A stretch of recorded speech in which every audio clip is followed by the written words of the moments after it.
Assalamualaikum warahmatullahi wabarakatuh. Di sini kami akan mempresentasikan hasil kerja kami, yaitu aplikasi Click and Clean. Di sini beranggotakan saya Muhammad Syawali dengan NIM 2200 18067. Kemudian ada Hasan Nur Rashid 808.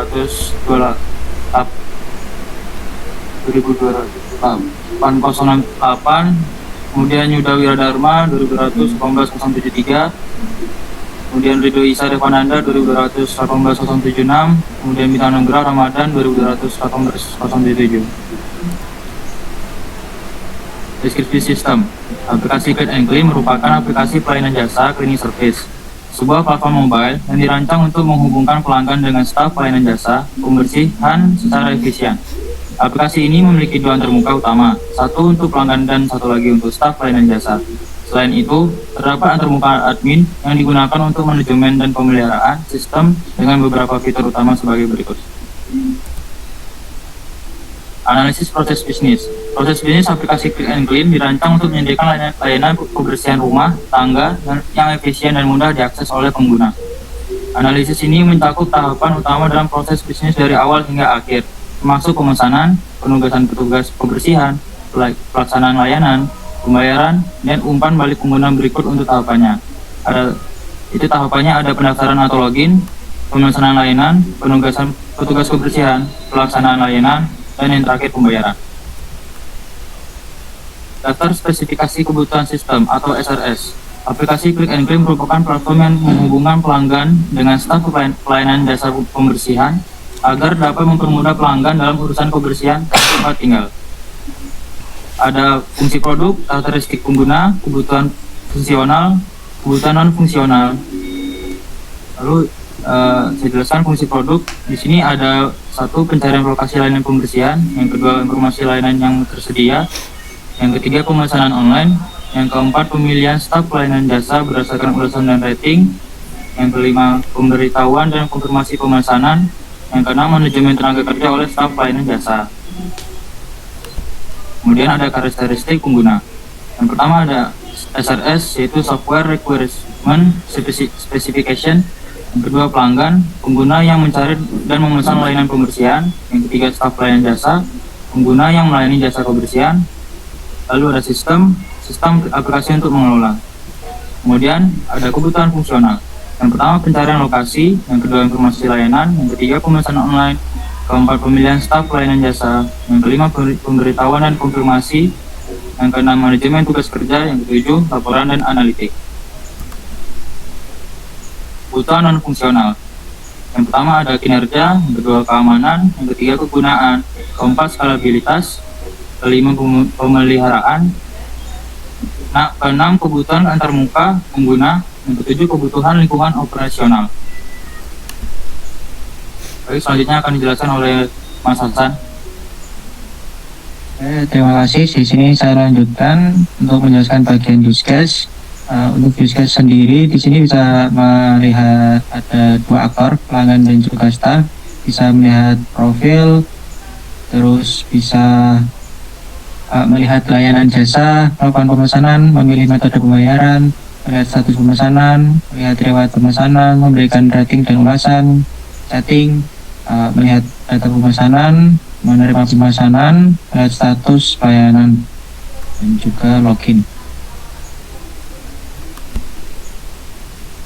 Di sini untuk pembagian aksesnya yang bisa dilakukan, pelanggan ini dapat melakukan login, dapat melihat profil, melihat layanan, melakukan pemesanan, memilih metode pembayaran, melihat status pemesanan, melihat riwayat pemesanan, dan memberikan rating dan ulasan.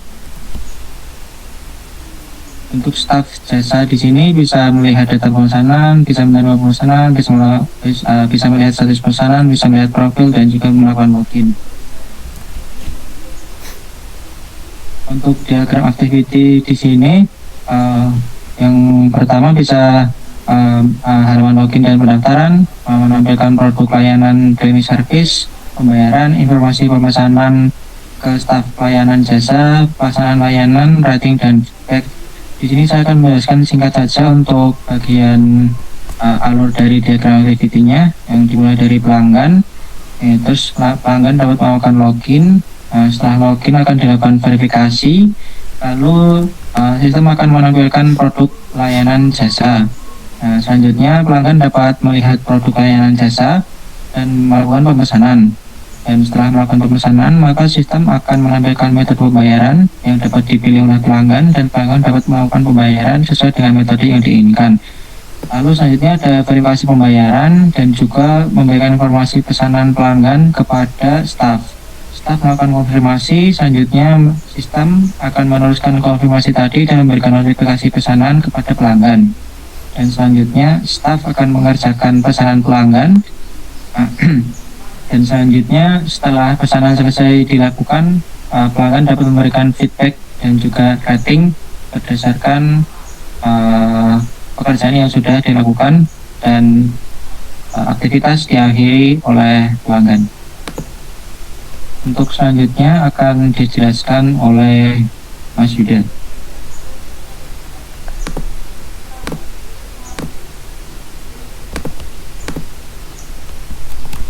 Ya, selanjutnya akan saya lanjutkan. Di sini ada rancangan UI-nya, ada tampilan user login, sign up, lalu tampilan UI melihat produk layanan, lalu ada layanan jasa, lalu melakukan pemesanan. Di sini bisa kita lihat tampilannya seperti ini.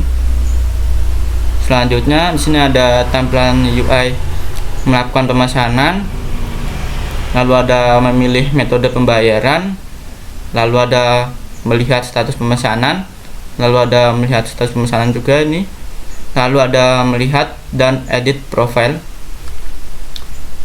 Untuk selanjutnya di sini kelas diagram dan relasi, kita bisa lihat gambarnya sebagai berikut. Ada entitas chat, profile, login, pelanggan, layanan jasa, staf, pesanan, status, riwayat, pembayaran, dan rating dan ulasan. Kelas diagram merupakan salah satu diagram penting dalam pemodelan Unified Modeling Language (UML) yang digunakan untuk menggambarkan struktur sistem perangkat lunak. Berikut penjelasan lebih detailnya diagram aplikasi Click and Clean. Login berhubungan dengan pelanggan dan staf. Relasinya komposisi. Deskripsinya, setiap objek login terkait secara eksklusif dengan satu objek pelanggan atau staf.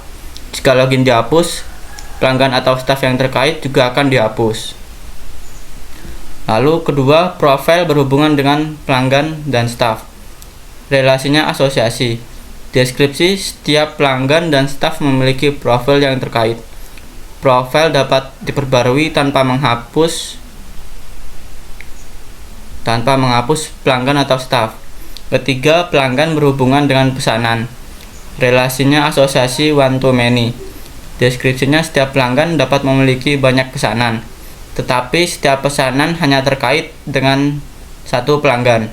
Keempat, layanan jasa berhubungan dengan pesanan. Relasinya asosiasi many to many. Deskripsinya, setiap pesanan dapat mencakup banyak layanan, dan setiap layanan dapat termasuk dalam banyak pesanan. Hubungan ini mungkin memerlukan tabel penghubung di dalam basis data. Yang kelima adalah staf berhubungan dengan pesanan. Relasinya asosiasi one to many. Deskripsinya, setiap staf dapat menangani banyak pesanan, tetapi setiap pesanan hanya ditangani oleh satu staf. Yang keenam, pesanan berhubungan dengan pembayaran. Relasi asosiasi one to one. Deskripsi, setiap pesanan memiliki satu pembayaran yang terkait, dan setiap pembayaran terkait dengan satu pesanan. Selanjutnya, ketujuh, pesanan berhubungan dengan riwayat. Relasi asosiasi one to many. Deskripsinya, setiap pesanan dapat memiliki banyak entry riwayat, tetapi setiap entry riwayat hanya terkait dengan satu pesanan. Yang kedelapan, pelanggan dan staf berhubungan dengan chat. Relasinya asosiasi one to many. Deskripsi, setiap pelanggan dan staf dapat memiliki banyak pesan chat, tetapi setiap pesan chat hanya terkait dengan satu pelanggan atau staf. Kesembilan, pelanggan berhubungan dengan rating dan ulasan. Relasi asosiasi one to many.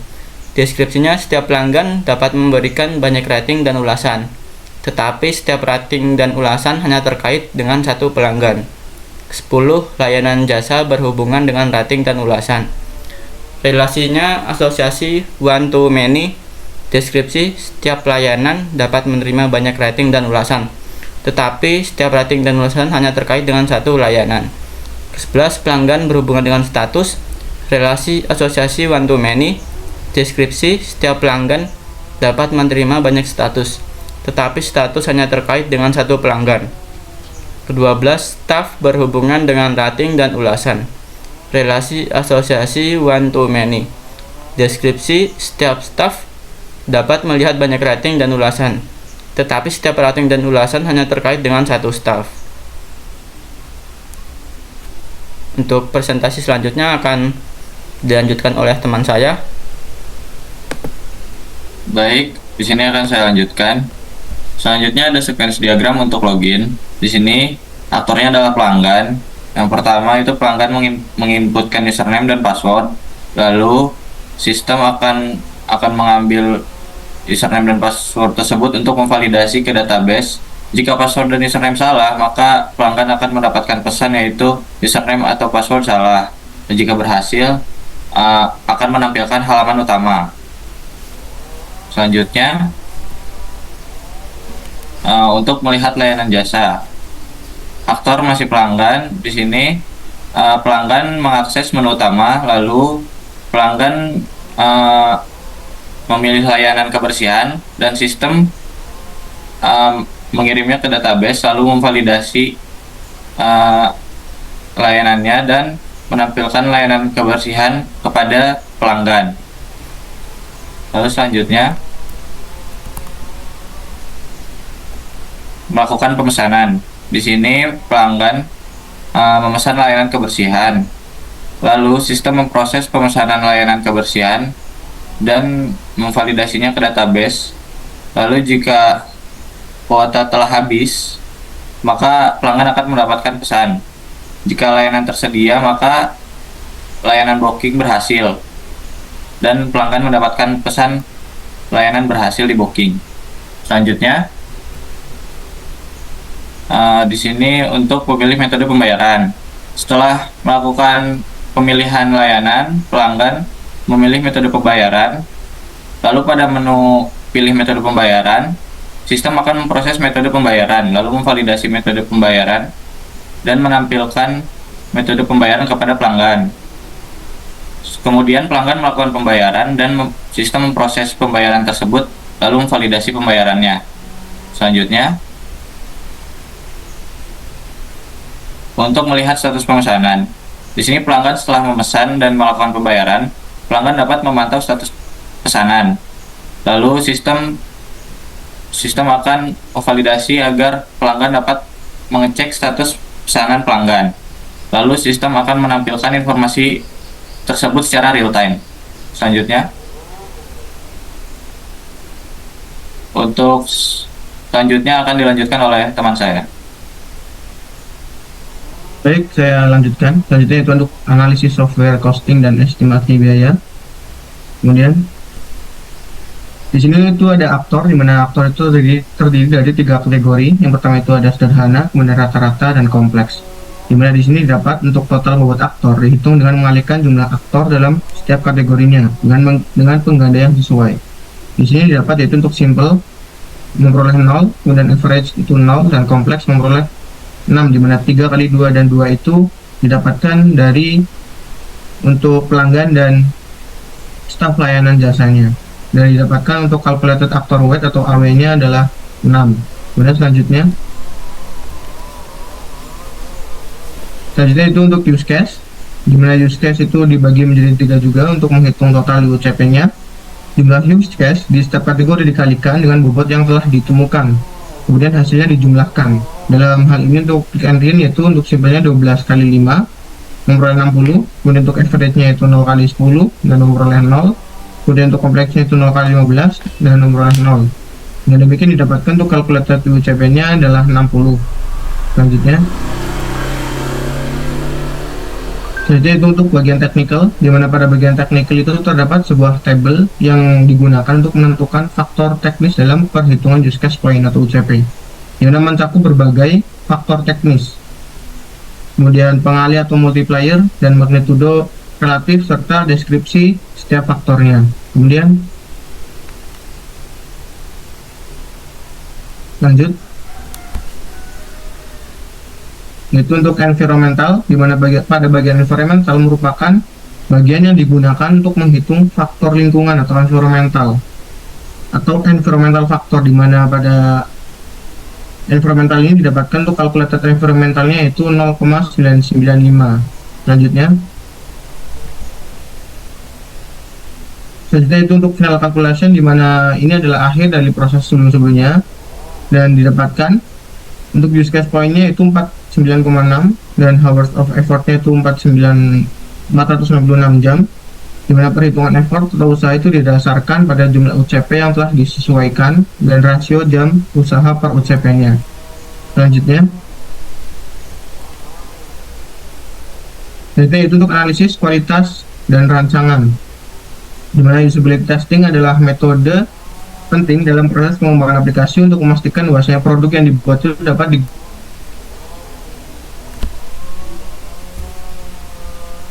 melibatkan 35 responden yang dipilih secara acak, di mana setiap responden diminta untuk menggunakan aplikasi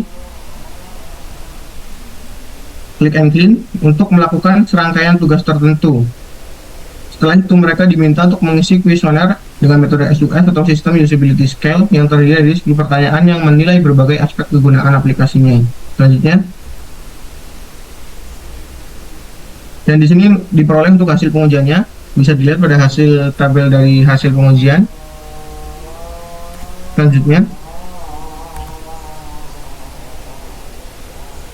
dan didapat dari hasil tabel hasil pengujiannya itu untuk data usability testing yang diperoleh itu untuk yang pertama, total skor ganjil dan genap itu memperoleh 1049 dengan jumlah responden yaitu 35, dan diperoleh untuk skor rata-rata setelah dibagi dengan responden yaitu 29,97 sekian, dengan nilai setelah dikalikan faktor 2,5 atau 29,97 sekian dikali 2,5 itu memperoleh 74,92 sekian, dan diperoleh untuk hasil SUS akhirnya adalah 74,93 sekian, di mana skala usability system atau SUS adalah alat yang sering digunakan untuk mengevaluasi kegunaan produk, dan berdasarkan perhitungan yang diperoleh, nilai SUS akhir adalah 74,93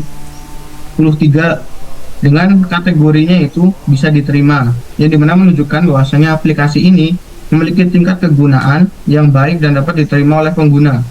Dalam konteks skala SUS, nilai ini berada di atas rata-rata, yang biasanya dianggap sebagai indikasi bahwasanya pengguna cukup puas dengan kemudahan penggunaan aplikasi ini.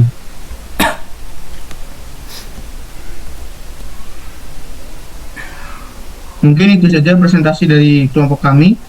Bila ada salahnya itu datangnya dari kami, dan bila ada benarnya itu datangnya dari Allah Subhanahu wa Ta'ala. Assalamualaikum warahmatullahi wabarakatuh.